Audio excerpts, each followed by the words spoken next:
For 30 years, I believed my life was a testament to the power of a perfect partnership. My husband, Matthew, was the quiet genius, the brilliant scientific mind behind Gendyne Therapeutics. I was the strategist, the CEO who took his revolutionary ideas and built an empire around them. From our beautiful home in Brookline to the gleaming boardrooms of Boston, our story was a legend. The introverted scientist and the charismatic visionary, two halves of a perfect whole. I managed every detail, not out of a need for control, but out of profound love. I shielded him from the pressures of the business world so he could be free to create, to innovate. I saw his quiet resentment not as a warning sign, but as the charming quirk of a man too brilliant for mundane concerns. Every award we won, every milestone we reached, I saw as our victory. My entire world, my very identity, was built on the unshakable foundation of his love and our shared legacy. I was so proud of the life we had built, so certain of the man sleeping next to me each night. If you're ready to see how a perfect life can become the perfect trap, make sure you subscribe and let me know in the comments where you're watching from.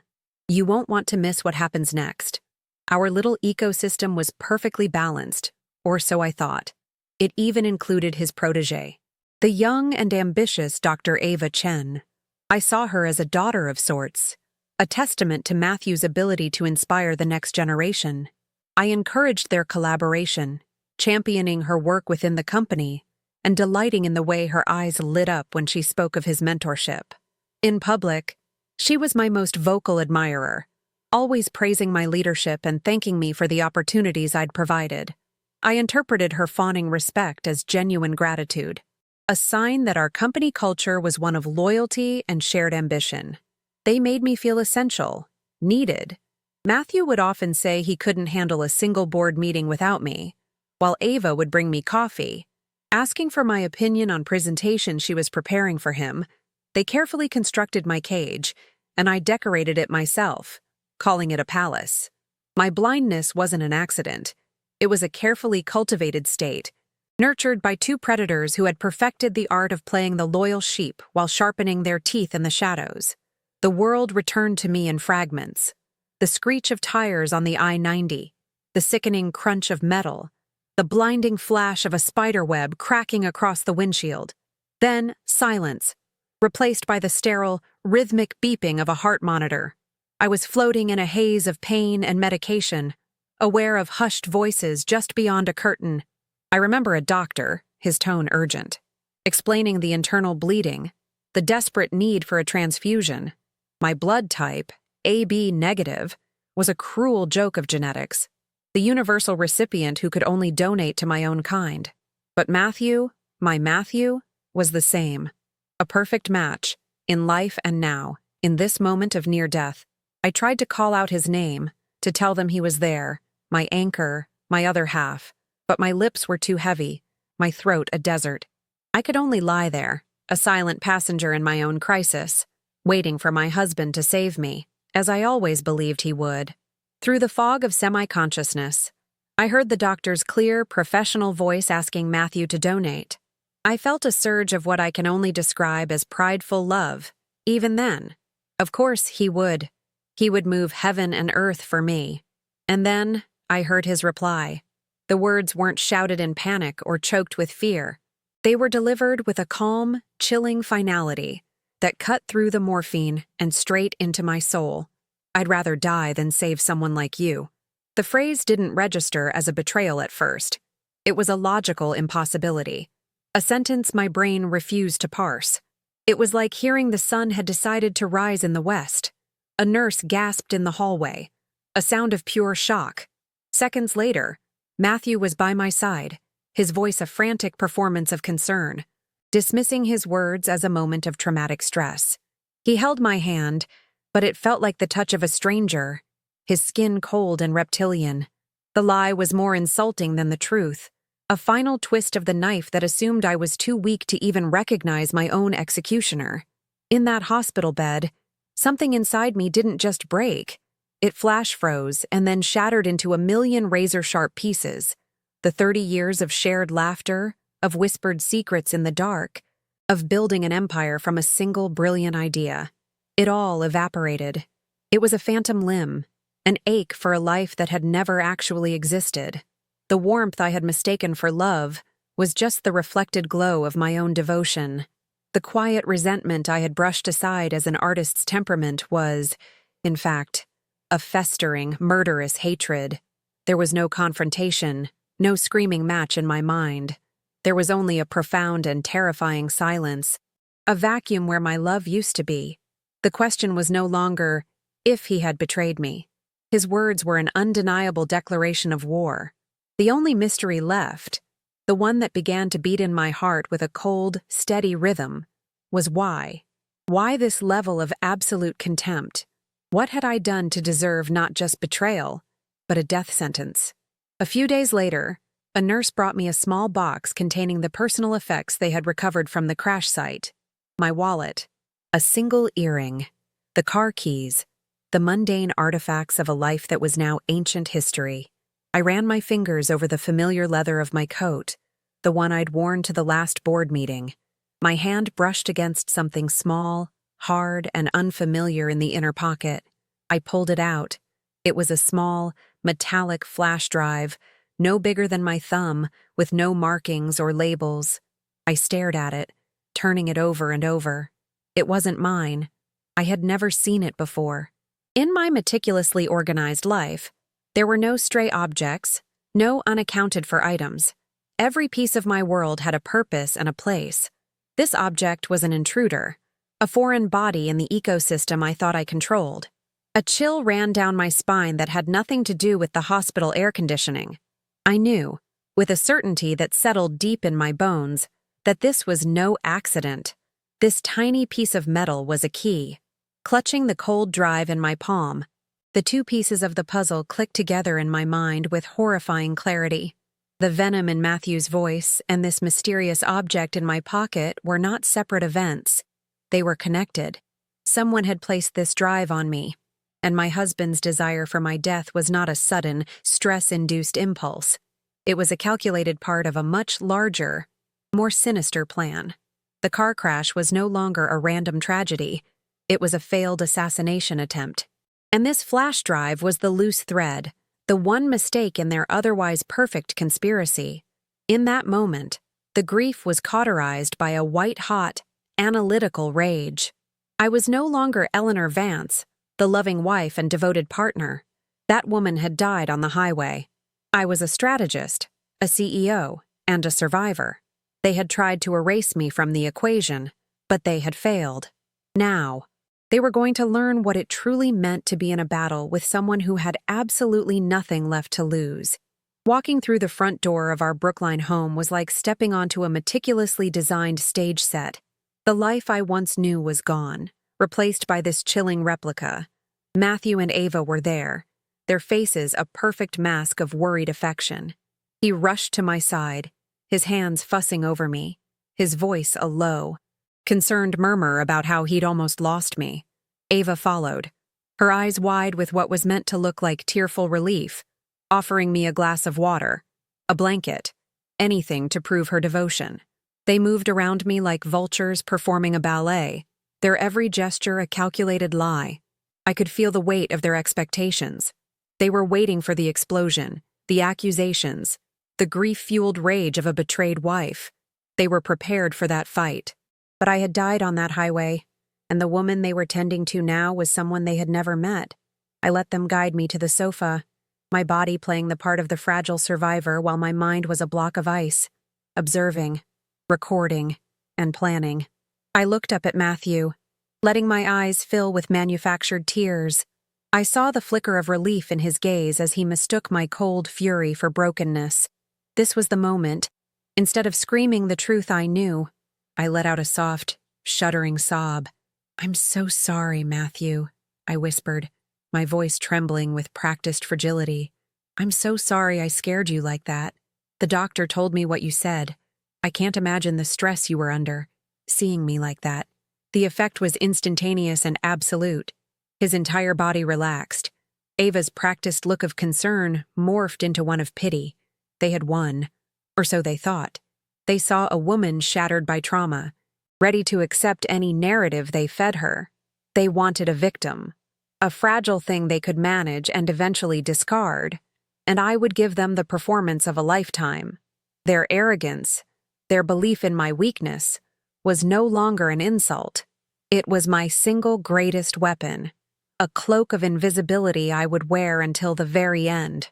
That night, as Matthew slept beside me, the gentle, rhythmic breathing of a man with no conscience, I lay perfectly still, my eyes open in the darkness. The grief was gone, burned away by a purpose so pure and cold it felt like a religious calling.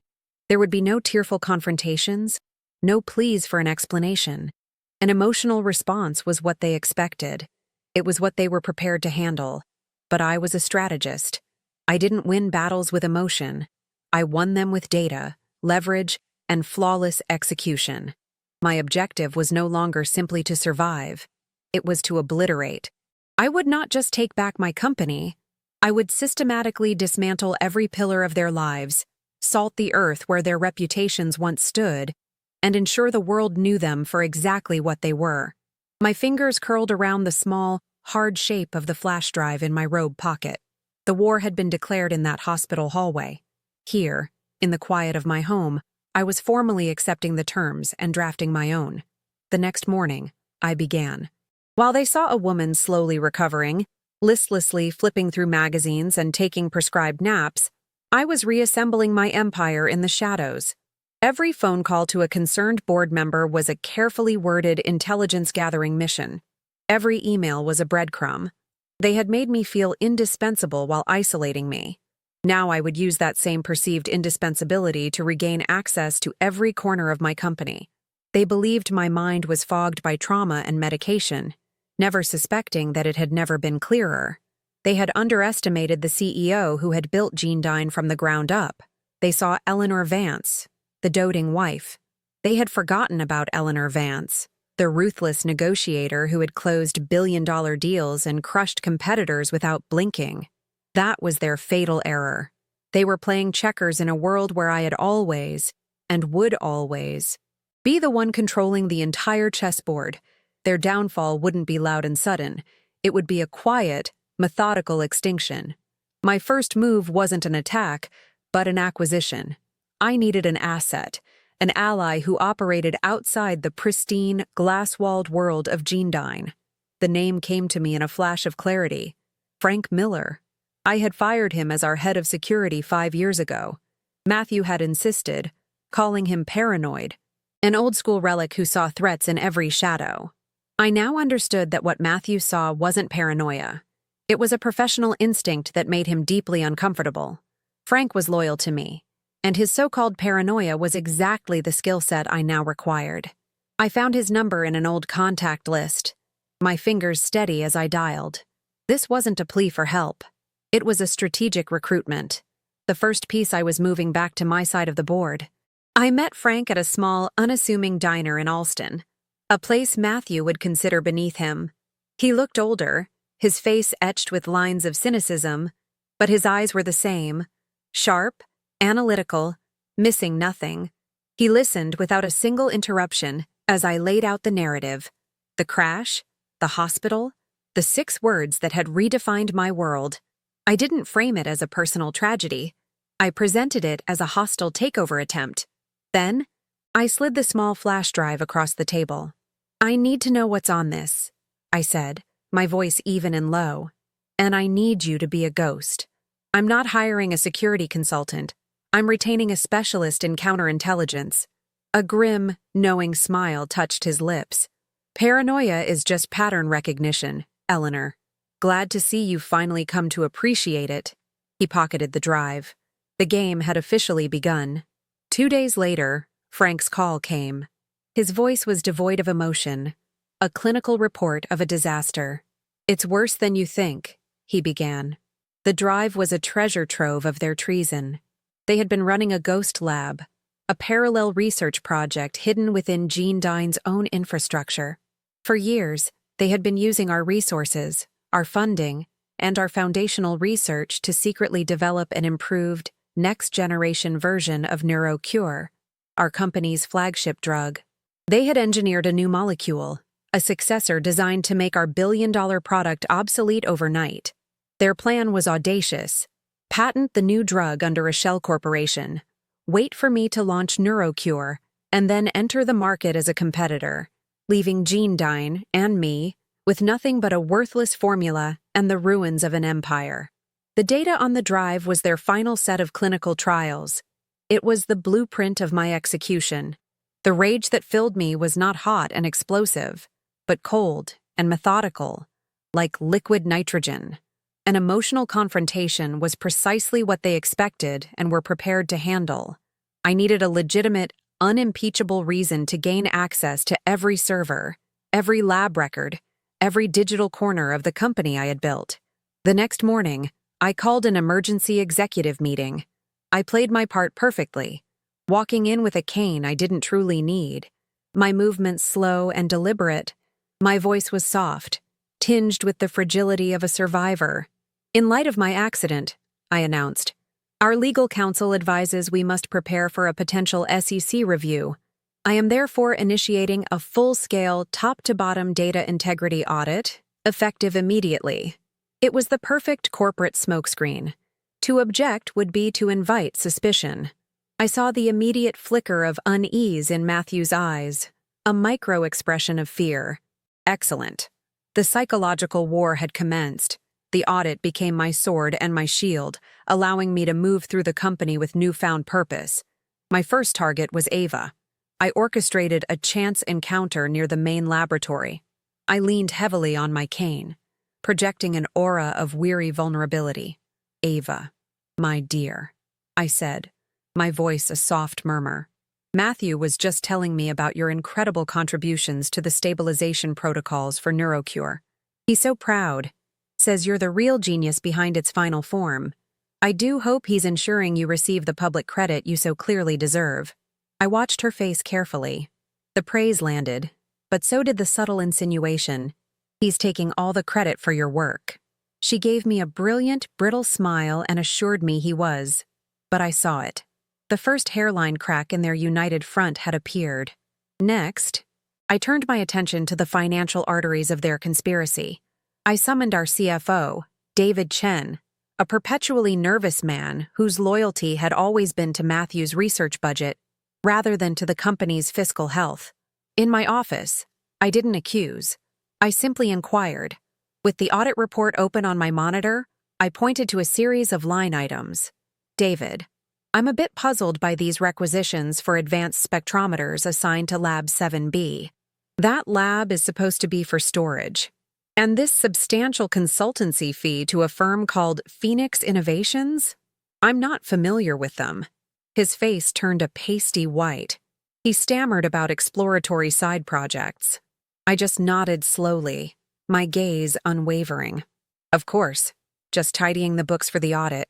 Ensure all your documentation is impeccable. I didn't need to threaten him.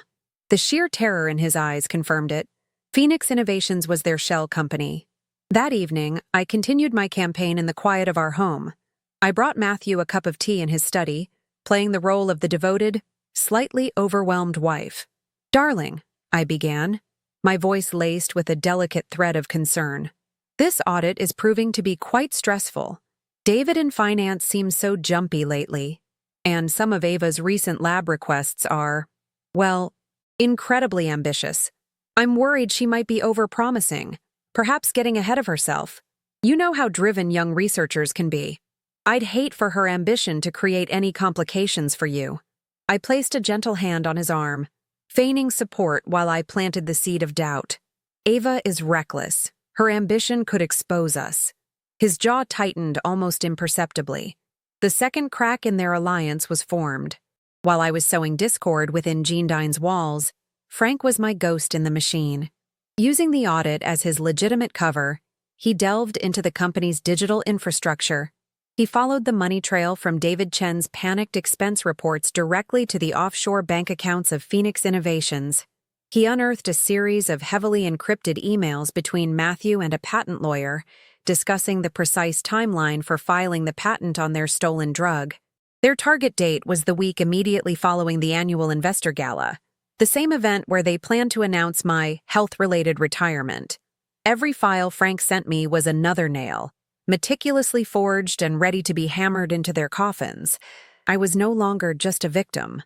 I was an armorer, preparing for a war they didn't even know had been declared. A palpable tension began to permeate the halls of Gendyne. My audit was no mere formality. It was a systematic, relentless dissection of the company's operations. Teams were interviewed, servers were cloned for forensic analysis, and access logs were scrutinized with an unblinking eye. Matthew and Ava were forced to operate under a harsh spotlight.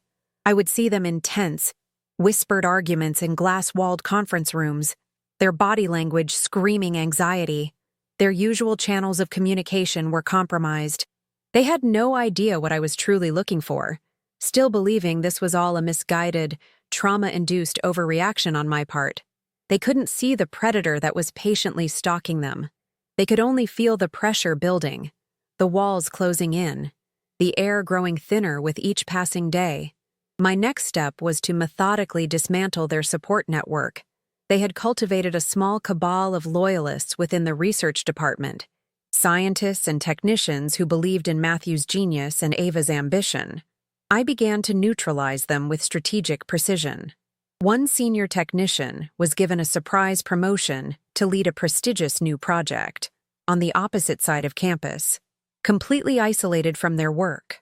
Another was selected for an advanced training program at our European affiliate, an offer too good to refuse. I wasn't firing anyone.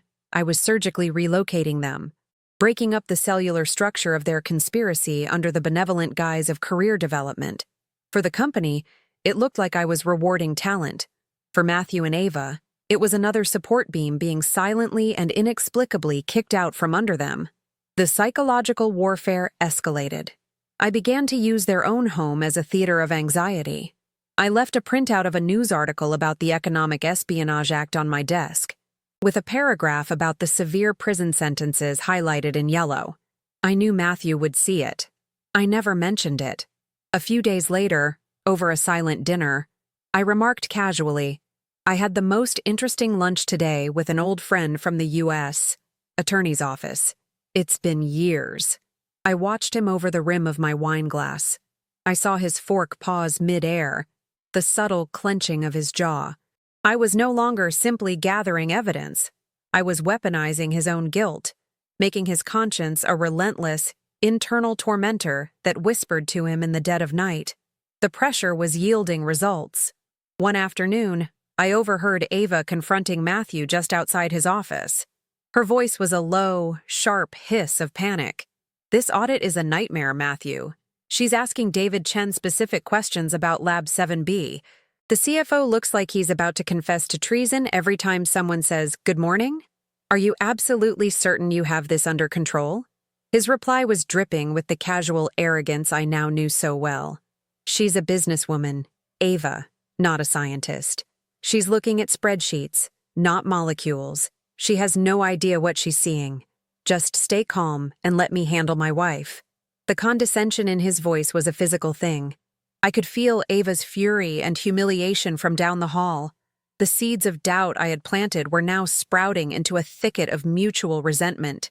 I knew their ultimate plan would involve leveraging the board of directors against me, painting me as mentally incompetent due to my accident. I had to seize that ground first. I scheduled a series of one-on-one video calls with each board member. I was not the frail woman they had seen in the aftermath of the crash. I was sharp, lucid, and relentlessly forward-thinking. I presented a bold new 5-year growth strategy, more detailed and aggressive than anything they had seen from me before.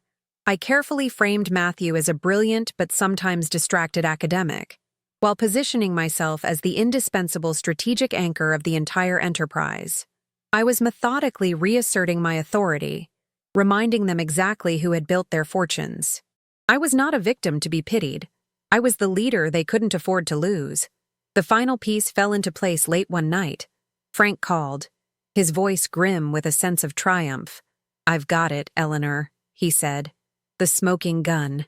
He had found their hidden communication logs on a partitioned server they thought was untraceable. It was all there, a raw, unfiltered chronicle of their betrayal. Not just emails, but arrogant Slack messages. They discussed the timeline for stealing the patent, how they would manipulate the board, and their utter contempt for me. In one exchange, Ava wrote, "She's just a glorified salesperson. The real work, the real genius, has always been ours." Matthew's reply sealed their fate. "History will remember the scientists, my dear, not the merchants." It was all there. The motive, the means, and the soul-crushing disdain. I had everything. With the evidence secured and their alliance crumbling under the weight of their own paranoia, it was time to choose the battlefield. This couldn't be a quiet termination in a sterile boardroom. Their betrayal was a monument to their arrogance, and their downfall had to be a public spectacle. The Gene Dine Annual Investor Gala was just weeks away.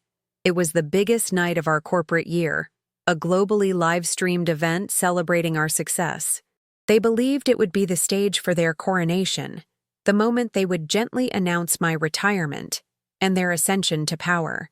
They had no idea that I was the one producing this year's event, and that I had written a stunning new final act. The silent war was over. The public execution was about to begin. The audit was a scalpel, and I was wielding it with surgical precision. The atmosphere at Gene Dine had shifted from tense to borderline toxic. My relentless inquiries, cloaked in the legitimacy of SEC compliance, were forcing Matthew and Ava into a corner. They could no longer operate in the shadows. Every requisition, every email, every lab access log was now under the microscope of an impartial third-party team that reported directly to me. I saw the change in Matthew first. His carefully constructed facade of the detached academic genius was beginning to crack. The arrogance was still there, but it was now brittle, laced with a thin, high-pitched hum of panic that only I could hear. He was a predator who had suddenly realized the ground beneath his feet was no longer solid earth, but the thin, trembling surface of a snare drum. His desperation manifested in a new kind of attention. He became obsessively concerned with my recovery, a doting husband in the final, suffocating act of a terrible play. He insisted on bringing me my morning tea himself, personally overseeing the supplements and medications prescribed by my doctor after the accident. "You need to rebuild your strength, Eleanor," he would say, his voice a low, convincing murmur.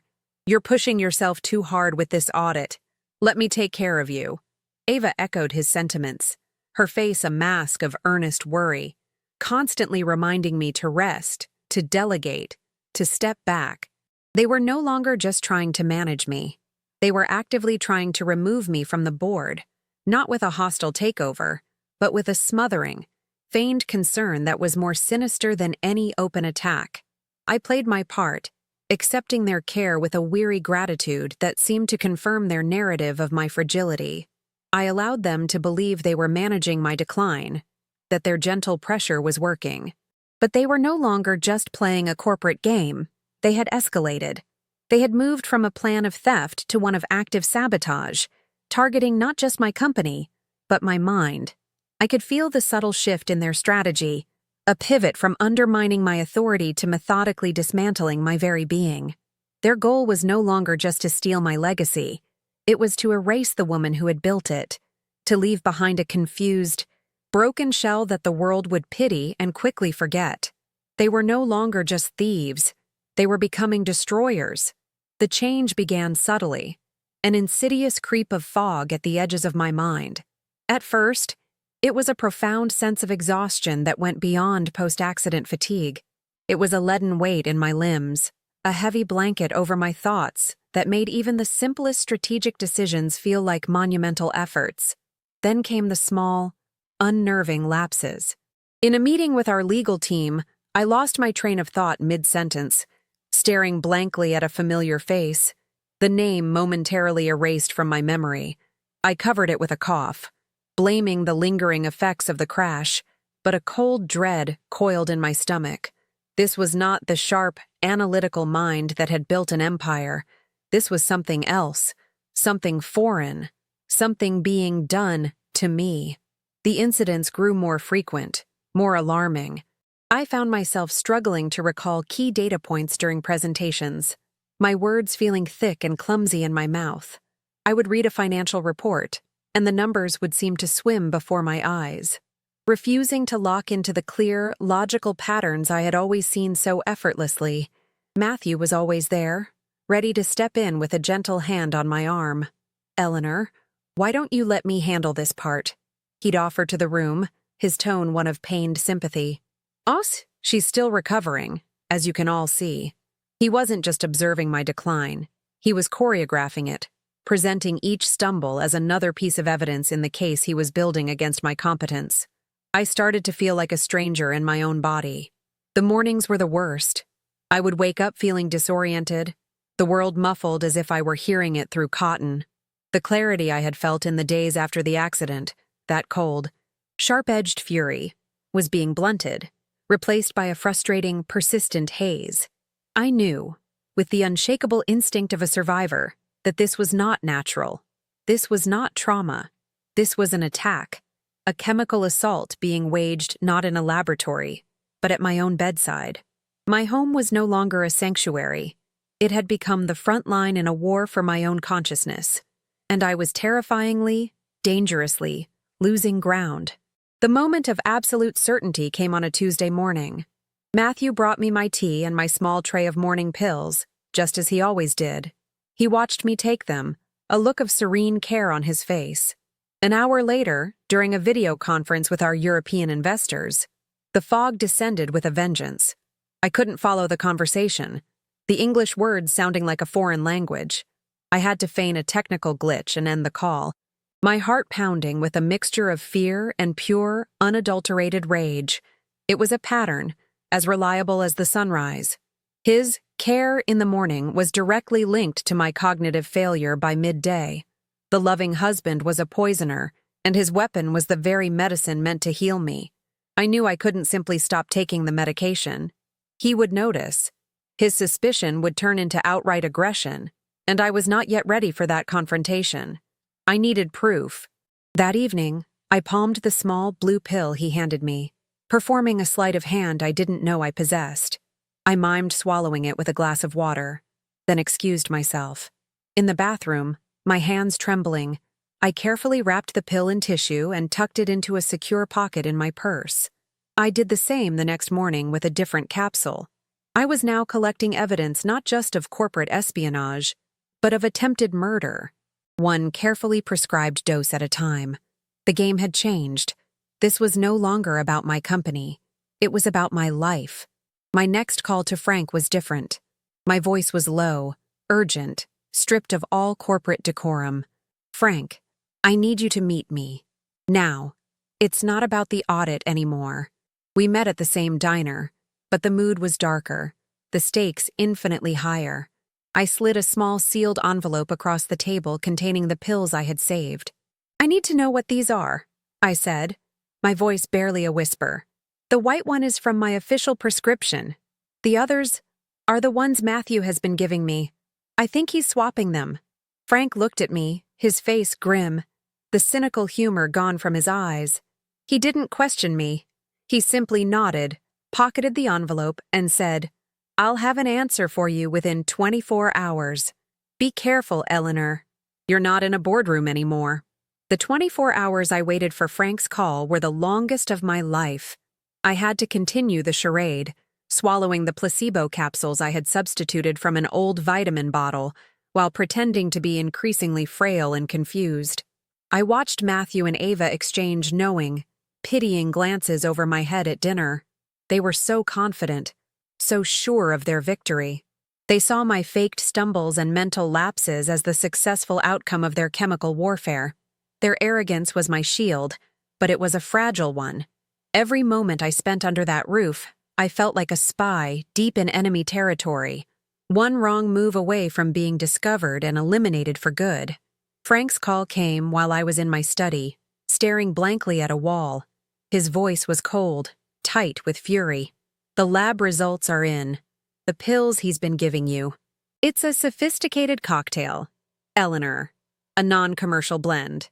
One component is a powerful psychotropic agent that induces confusion and memory loss. The other is a beta blocker variant designed to create extreme, debilitating fatigue. They're not just trying to make you look incompetent. They're chemically inducing the symptoms of rapid-onset dementia. The clinical description sent a shard of ice through my heart. This wasn't a desperate, impulsive act. This was a meticulously planned, scientifically engineered takedown of my mind. The sheer, calculated cruelty of it all solidified my resolve into something harder than diamond. There would be no mercy. There would be no quarter given. They had escalated this from a battle for a company to a fight for my sanity and my life. They wanted to turn me into a ghost, a non-person whose legacy they could claim as their own. My vengeance would therefore have to be absolute. It would not be enough to expose them. I had to utterly and irrevocably annihilate them, leaving nothing behind but the smoking crater of their reputations and the cautionary tale of what happens when you mistake a queen for a pawn. Now, my performance had a new, desperate urgency. I had to lean into the role they had written for me, to become the confused, fading woman they believed they were creating. It was the only way to keep them complacent until the gala. I began to misplace important files, only for Ava to, helpfully, find them on my desk. I started calling senior executives by the wrong names in meetings, forcing Matthew to gently correct me with a sigh of theatrical patience. Every feigned moment of weakness was a strategic move, lulling them deeper into their sense of security, making them believe their plan was working flawlessly. They were so busy admiring their handiwork that they never thought to look for the trap being laid at their feet. Their confidence swelled into open condescension. I would overhear them in the hallway, their voices hushed but dripping with a mixture of pity and triumph. "She's declining faster than we thought," Ava said one afternoon, a clinical note in her voice. "By the gala. She'll be lucky if she can get through her opening remarks." Matthew's reply was the final nail in their coffin. "It's a kindness, really. This way, she can retire with some dignity, before she becomes a complete embarrassment. The board will see it. They'll have to."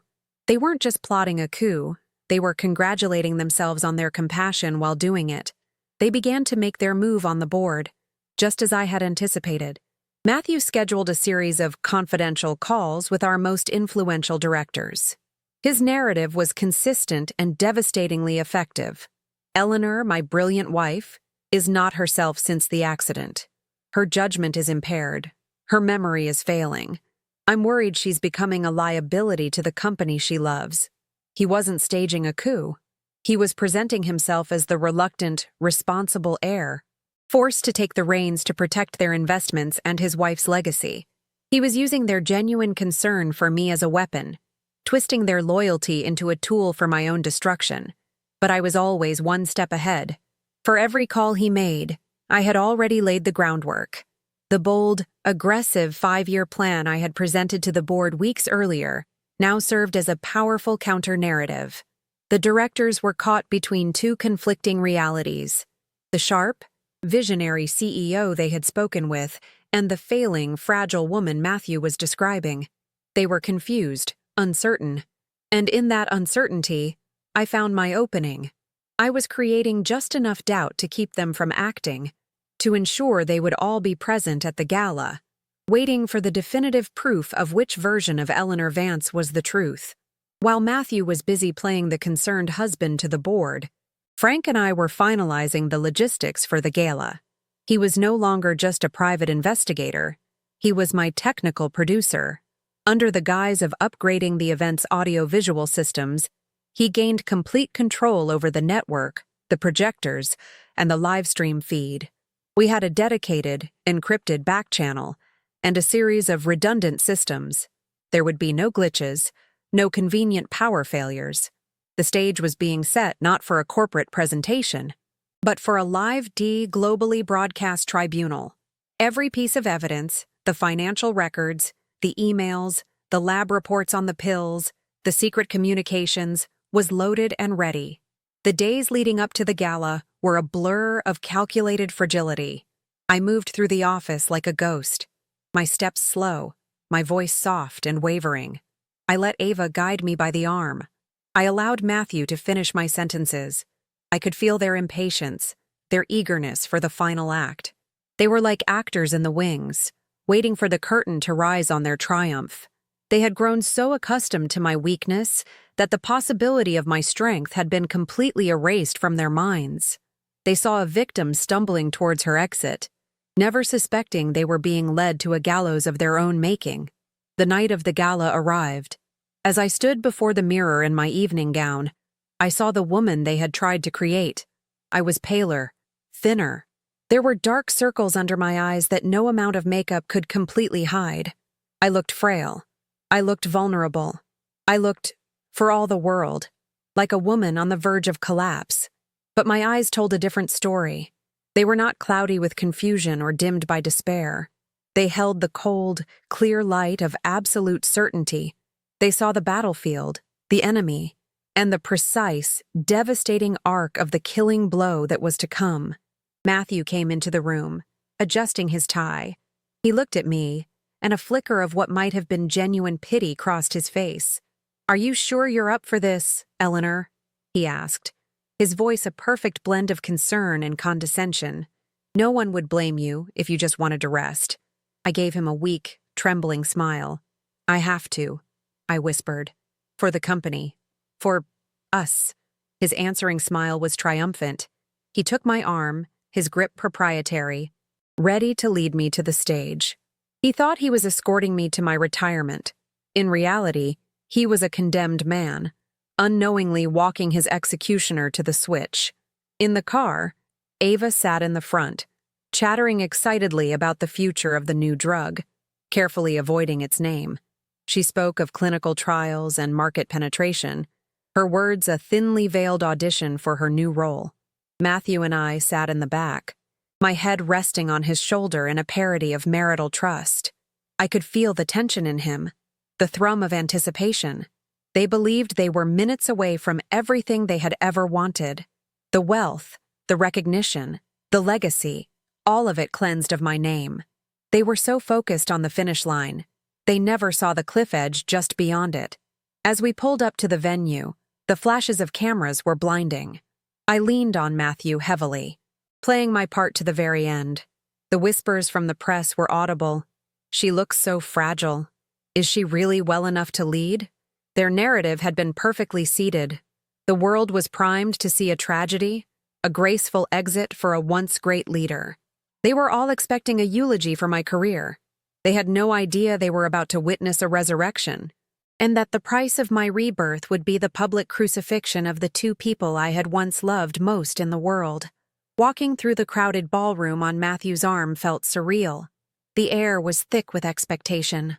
I saw the faces of my board members, their expressions a mixture of concern and calculation. I saw my employees, their loyalty hanging in the balance. Every smile, every handshake was part of the elaborate fiction.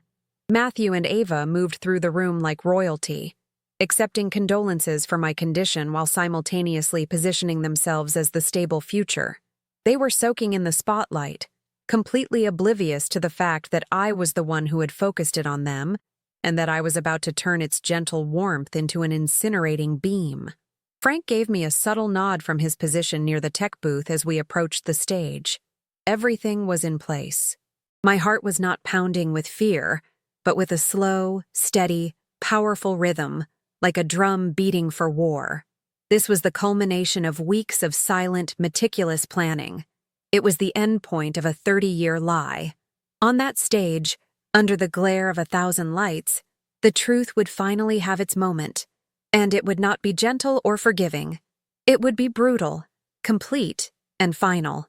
When our names were called, Matthew guided me to the podium with a proprietary hand on my back. The applause was polite, tinged with a palpable sense of pity. He arranged the microphone for me, his movements full of practiced care. He whispered in my ear, "Just get through the first few lines, my love. I'll take it from there." I looked out at the audience, at the sea of faces, at the glowing red lights of the live stream cameras that were broadcasting this moment to the entire world. I took a deep, shuddering breath, a perfect imitation of a woman at her breaking point. I gripped the sides of the podium to steady myself, my knuckles white. This was it, the moment of truth. My entire life had been built on a carefully constructed illusion of partnership and love. Now, I was about to use their own stage, their own celebration, to burn that illusion to the ground and dance in its ashes. They had written me as a tragedy, a footnote in their story of triumph. They had no idea I was the author of this final chapter, and their story was about to end not with an applause, but with the deafening slam of a prison door. The show was about to begin. I took my place at the podium, my hand trembling just enough to be convincing. Matthew stood beside me, a pillar of feigned support, his hand resting on the small of my back in a gesture that felt less like comfort and more like a handler steadying an unstable animal. The teleprompter glowed with the speech they thought I would give, a few sentimental platitudes followed by a graceful, health-mandated exit. I could feel the weight of 1,000 pairs of eyes, a collective sigh of pity for the fallen CEO. I leaned into the microphone, my breath catching in a perfectly timed, fragile sob. "I want to thank you all for being here," I began, my voice a weak whisper. "And most of all, I want to thank my devoted, unwavering husband, Matthew." I paused, letting the lie hang in the air. I saw him smile, a subtle, triumphant curl of his lips. He thought this was his moment. He had no idea he was a character in a play I had written, and his role was that of the fool. I straightened up, my spine locking into place. The trembling in my hands ceased. I pushed the microphone stand slightly away, a small gesture of command that instantly changed the energy on stage. My voice, when I spoke again, was not the reedy whisper of a victim. It was the clear, resonant tone of a CEO about to announce a hostile takeover. "But a house built on lies," I declared, my words cutting through the silent ballroom, "cannot stand." A ripple of confusion went through the crowd. I saw Matthew's smile falter, replaced by a flicker of alarm. Ava, seated in the front row, stiffened, her look of practiced admiration morphing into one of pure shock. The game was over. The performance was done. The execution was about to begin, and the whole world had a front row seat. The cameras were rolling, the live stream was active, and there was absolutely nowhere for them to run. "For the past several months," I continued, my gaze sweeping across the stunned faces of my board of directors, "I have been conducting a comprehensive data integrity audit, and what I found was not a bookkeeping error, it was a conspiracy." On cue, the massive screen behind me, which was supposed to be displaying Gene Dine's projected earnings, flickered to life. It was not a graph. It was a side-by-side comparison of two molecular structures. "On the left," I announced, using a laser pointer with a rock-steady hand, "you see NeuroCure, our company's flagship product, and on the right, you see a molecule that is nearly identical, yet strategically improved. A molecule that was developed in a secret lab, using our resources, our funding, and our foundational research." The screen changed, displaying redacted internal requisitions and shipping manifests for Lab 7B, the Ghost Lab. Matthew's face was a mask of disbelief. He was a scientist, and I was hitting him with his own language. Undeniable, empirical data. The evidence shifted from the scientific to the personal. This theft wasn't just about intellectual property, I stated, my voice dropping to a low, dangerous tone. It was driven by a profound and arrogant contempt. The screen filled with their words, encrypted emails, Slack messages, a litany of their betrayal, broadcast in 20-foot-high letters. Ava's message, "She's just a glorified salesperson. The real work, the real genius, has always been ours." And Matthew's chilling reply, "History will remember the scientists, my dear, not the merchants." I let the words linger, a digital monument to their treachery. I watched Ava's face crumble, the blood draining from it as she saw her own hubris exposed to the world. Matthew stared at the screen, his mouth slightly agape, as 30 years of his carefully crafted persona were incinerated in a single-odd, devastating slide. The whispers in the ballroom grew into a shocked, angry murmur. But corporate espionage and intellectual property theft, it turns out, were not enough, I said, my voice now laced with ice. Their plan required one final, critical step: my complete and total incapacitation. The screen went dark for a moment, and then a new image appeared. It was grainy, time-stamped video from a hidden camera Frank had placed. It showed the interior of their secret lab. It showed Matthew and Ava. The audio was crystal clear. We all watched as Matthew held up a small vial. We all heard him say the words that would end him forever. With the new dosage, by the time of the gala, she'll barely know her own name. It'll be a mercy. A collective, horrified gasp echoed through the ballroom. This was no longer a business presentation. It was the public unveiling of an attempted murder. I turned my head slowly and looked directly at my husband. The man I saw was no longer a genius or a predator. He was just a hollowed-out shell, his legacy and his future turning to ash before his very eyes. Chaos erupted on stage. The carefully constructed facade of their partnership shattered into a million pieces under the glare of the spotlights. "He made me do it!" Ava shrieked, scrambling to her feet and pointing a trembling finger at Matthew. "He told me she was a threat to the science. He manipulated me." Matthew turned on her, his face a contorted mask of pure rage and panic. "You treacherous, ambitious little backstabber," he snarled, his voice cracking. "This was your idea as much as mine. You were the one who couldn't wait to get her out of the way." They were tearing each other apart, a public spectacle of mutual destruction, their panicked accusations revealing even more details of their plot. They were no longer conspirators. They were two rats trapped in a cage of my design, fighting over the last scrap of deniability as the water rose around them. While security personnel moved swiftly toward the stage, I remained perfectly still at the podium. I was the calm eye of the hurricane I had created. I watched as Matthew and Ava were separated, their venomous tirades continuing even as they were escorted away.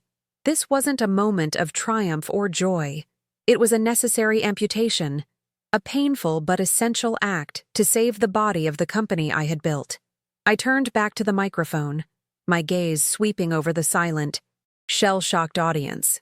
Gendyne Therapeutics was founded on the principle of integrity, I said, my voice ringing with an authority no one in that room would ever question again. Tonight, we have excised a cancer from our core, and tomorrow, we begin again, stronger, leaner, and with an unwavering commitment to the truth. I was not just reclaiming my company, I was redefining its very soul. The final image the world saw was of me, standing alone on that stage, not as a victim, but as a victor. Matthew and Ava were gone, their names already becoming a cautionary tale whispered in the corridors of power. The initial stunned silence of the crowd broke, replaced by a sound I hadn't expected. It started with a single person, a board member in the front row, rising to his feet and beginning to clap. Then another, and another, until the entire ballroom was filled with a thunderous, sustained ovation. They were not applauding a woman who had survived. They were applauding the queen who had returned to her throne, having reminded everyone, in the most public and brutal way imaginable, exactly why she was the one who wore the crown. The checkmate was absolute. ¿Te está gustando esta historia? Deja un like y suscríbete al canal. Ahora continuamos con el video. The applause eventually faded, replaced by a profound, crystalline silence. As security led Matthew and Ava away, their pathetic snarls swallowed by the vastness of the ballroom, I felt the world recalibrate around me. The flashbulbs of the press cameras were like silent lightning, capturing not a moment of scandal, but a moment of coronation. I stood alone on that stage, the debris of my old life behind me, and felt not the heat of victory, but the cool, clean air of absolute control. The pity in the eyes of the audience had been replaced by something far more valuable, a potent mixture of awe and fear. They were no longer looking at a survivor. They were looking at the soul, undisputed sovereign of an empire that had just been purged by fire. The illusion was dead, and in its place stood a truth as hard and brilliant as a diamond. This was not a restoration of the old order. It was the dawn of a new one. Their legal downfall was as swift as it was brutally efficient. The video evidence was irrefutable. Their on-stage, blame-fueled confessions a gift to the district attorney's office. They were denied bail, deemed flight risks, and a danger to me. I watched the proceedings on a monitor in my office, a detached observer at the autopsy of their lives. The charges piled up: attempted murder, corporate espionage, conspiracy, securities fraud. Their high-priced lawyers couldn't build a defense against a confession broadcast live to the entire world. They were stripped of their titles, their passports, and their dignity, reduced to case numbers in a system they believed they were too intelligent to ever face. I felt no satisfaction in their caging, only the quiet, logical finality of a problem being solved. They were a failed experiment, and their data was now being permanently archived in a maximum security facility. A prison sentence was only the beginning of their erasure. My legal team, armed with the evidence from Frank's investigation, moved with surgical precision to dismantle their financial existence. Every asset they owned, from Matthew's collection of rare books to Ava's downtown condo, was frozen. We filed civil suits to claw back every dollar of salary and bonus they had earned while perpetrating their fraud. The shell corporation, Phoenix Innovations, was seized, its offshore accounts drained and repatriated to Gene Dine's treasury. I made it my personal mission to ensure they would leave prison with nothing but the clothes on their backs and the infamy of their names. They had tried to steal my fortune and my legacy. In return, I took their past, present, and future, leaving them as nothing more than a cautionary tale in a business ethics textbook. The first board meeting after the gala was a masterclass in absolute authority. The directors filed into the room, their faces a mixture of apprehension and relief. They were expecting a post-mortem, a discussion of the scandal, perhaps even an apology for the public chaos. I gave them none of it. I walked to the head of the table, placed my tablet down, and immediately launched into a presentation for an aggressive 5-year expansion plan. I didn't mention Matthew or Ava. I didn't speak of betrayal. I spoke of new markets, of accelerated research timelines, of acquisitions. I laid out a vision so bold and so comprehensive that it left no room for questions about the past. The message was implicit and undeniable. The dead weight had been cut loose, and the ship was now moving faster and with more purpose than ever before. There was no more partnership. There was only my command. My next act was one of symbolic annihilation. I walked the halls of Gene Dine with my new head of operations, Frank Miller, promoted and given an unconditional mandate. With a quiet, methodical purpose, we erased every trace of Matthew Hayes from the company he had co-founded. His official portrait was taken down from the boardroom wall. His name was scrubbed from the Our Founders page on the company website. The prestigious Hayes Award for Innovation was immediately renamed the Gene Dine Pioneer Grant. We were not just removing a traitor, we were rewriting history. He had wanted to be remembered as the sole genius behind our success. I would ensure he wasn't remembered here at all. He was a ghost, a phantom whose contributions were now officially and forever absorbed into the corporate entity I alone controlled. Ava, in a desperate move from her holding cell, tried to position herself as a victim. Her lawyer reached out, offering a full confession in exchange for a reduced sentence, painting a picture of a brilliant young scientist manipulated by a charismatic, narcissistic mentor. I instructed my legal team to reject the offer without consideration. Her ambition was as much a fuel for this conspiracy as his resentment. She was no one's pawn. She had looked me in the eye day after day, smiled, and called me an inspiration while she plotted to destroy me. I felt no pity for her, only a cold contempt for her weakness. She had made a calculated bet that I was an obstacle to be removed, and she had lost spectacularly. Her fate was now an irrelevant subplot in a story that was no longer about her. She would simply fade away, a footnote to his much larger crime. True power isn't just about punishing enemies, it's about rewarding loyalty. My first official act as the sole chair of the board was to create a new C-suite position, Chief of Strategic Security and Risk Management. I offered it to Frank Miller with a salary and stock options package that made his eyes water. He tried to refuse, saying he was just doing his job. "Your paranoia, Frank. is the most valuable asset this company has, I told him, signing the offer letter. You saw the rot long before I was willing to. Your job is to ensure I am never blind again. His presence in the executive suite sent a clear message throughout the company. Loyalty to Gendyne, and to me, would be rewarded beyond measure. Disloyalty, as everyone had just witnessed, would result in complete and total extinction. The most crucial decision, however, was what to do with the drug itself. NeuroCure was tainted, its name forever linked to the scandal. At a press conference that was watched by the entire financial world, I announced we were shelving the name. The revolutionary treatment, the product of so much pain and betrayal, would be rebranded. I didn't name it after myself. That would have been his kind of vanity. Instead, I chose a name that symbolized my journey and the company's new ethos: ataraxia, the Greek word for a state of serene, untroubled calm.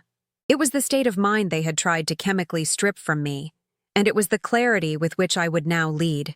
It was a promise to our patients and a declaration to the world. From the chaos of betrayal, we would deliver peace. In the quiet moments, late at night in my silent house, I finally had time to reflect on the 30 years of my life that had been a lie. I felt no grief. The love I had for Matthew wasn't a memory to be mourned. It was a phantom limb, an ache for something that had never truly existed. I realized that the woman who built Gendyne while believing in a perfect partnership was not a fool. She was a strategist who had simply been operating with one catastrophic piece of false data. The betrayal had not broken me. It had liberated me. It stripped me of my one great vulnerability, my need to share the credit, my desire to believe in the fairy tale. The illusion was a cage I had mistaken for a castle. Now, I was finally, completely free. The market's reaction was astounding. After a brief, scandal-driven dip, Gendyne's stock soared to unprecedented heights. Wall Street didn't see a company in crisis. They saw a company with a leader who had just demonstrated the most ruthless and decisive form of risk management imaginable. Our valuation doubled. Investors who had been on the fence were now clamoring for a piece of the company, led by the woman who had publicly executed her own betrayers. I had not just survived. I had become a legend. Eleanor Vance was no longer just a brilliant CEO. I was the iron-willed titan who had faced the ultimate betrayal and had not only won but had profited from the war. My power was no longer derived from a partnership. It was forged in the crucible of my own strength. I now stand in my office, the same corner office I once shared, but it feels entirely different. It is a command center, not a home. Frank had it swept for every conceivable type of listening device, and now it is a fortress of solitude. The Boston skyline glitters before me, a sprawling kingdom of glass and steel. For 30 years, I looked out this window and saw a monument to Sausus. I saw a legacy we had built together, a future we would share. Now, I see something clearer, something far more real. I see a city, a company, a future that belongs to me and me alone. There is no resentment in this realization, no loneliness. There is only the quiet, profound, and unshakable peace of ataraxia. The world is finally as it should be. My story is a testament to the fact that the deepest betrayals often come from those closest to us, but they also forge the strongest wills. They teach you that the only person you can ever truly rely on is yourself. If you've ever felt underestimated or betrayed, let my victory be a reminder of your own inner strength. Thank you for watching. If this story resonated with you, please consider liking this video and subscribing for more content. We have many more stories to share, and we'd be honored to have you with us on the journey.